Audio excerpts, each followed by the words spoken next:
अगर आपने अब समझना है इस कम्युनिटी को कम्प्लीटली कि ये इसकी लोकेशन वाइज, तो यहाँ पे डाउनटाउन से ही आप शेख ज़ायद रोड पे आओ और यहाँ पे एंट्रेंस है इसकी। अगर आप शेख ज़ायद रोड की तरफ से नहीं आते हो तो अलखेल की तरफ से आओगे तो यहाँ पे एंट्रेंस है। जो न्यू एयरपोर्ट आ रहा है अल मखदूम एयरपोर्ट, वो इस तरफ है इसके बिल्कुल। आप 20-25 मिनट्स है तो इसकी यहाँ से एंट्रेंस बनती है इस तरफ से कम्युनिटी के अंदर।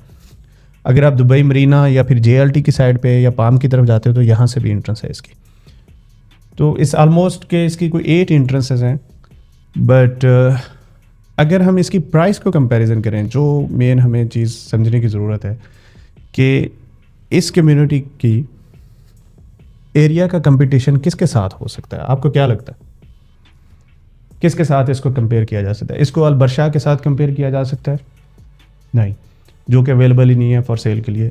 इसको JVC के साथ जो इसके अपोजिट एंड पे है उसके साथ कंपेयर किया जा सकता है? नहीं, वो एक एप्पल टू एप्पल कंपैरिजन नहीं है। JVC कम्युनिटी में जो हैं वो विलास टाउन हाउस नहीं है, ज़्यादातर उसके अंदर डिफरेंट डेवलपर्स ने जो है वो low rise high rise building दी हैं और वो एक गेटेड कम्युनिटी रही है, उसका कंपैरिजन नहीं बनता इसका।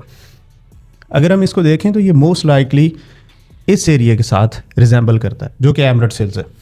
एमरेट्स हिल्स के साथ, क्योंकि एमरेट्स हिल्स में भी लेक्स हैं, एमरेट्स हिल्स में भी वाटर बॉडी बहुत ज़्यादा है, ग्रीनरी है, इसके अंदर भी ग्रीनरी आ रही है, वाटर बॉडी बहुत ज़्यादा है। तो अब इसका कंपैरिजन सिर्फ एमरेट्स हिल्स के साथ बनता है। अब अगर एमरेट्स हिल्स के साथ इसका कंपैरिजन है तो हमें जानने की ज़रूरत है कि एमरेट्स हिल्स में अभी प्राइस क्या है।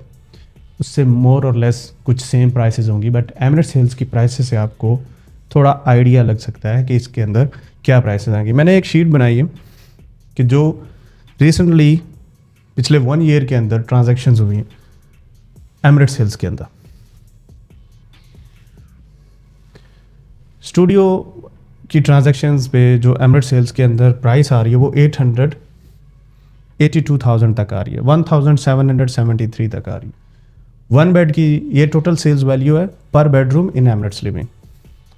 1 बेड की जो है वो एवरेज प्राइस आ रही है 1.3 मिलियन, ऑलमोस्ट 1.4 मिलियन है। और इसकी पर स्क्वायर फुट प्राइस है 1702। 2 बेड की भी ऑलमोस्ट सेम प्राइस है, 2.7 तक जो है वो एवरेज प्राइस सेम है, बट इधर 2.7 मिलियन तक जा रहा है।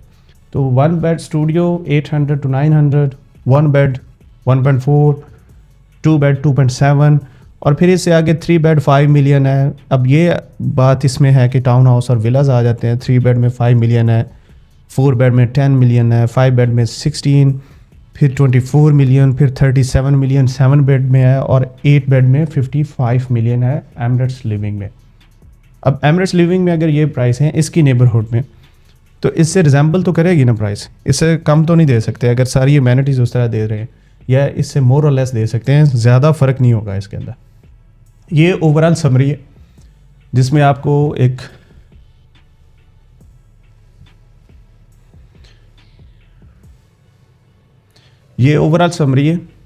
आपको एक आइडिया लग सकता है कि एमरेट्स लिविंग के अंदर अपार्टमेंट्स की प्राइसेस क्या हैं। अगर वहाँ पे अपार्टमेंट की प्राइस की बात करें तो 1.8 मिलियन और इसकी एवरेज प्राइस 1700, जैसे मैंने दूसरी स्लाइड में बताया।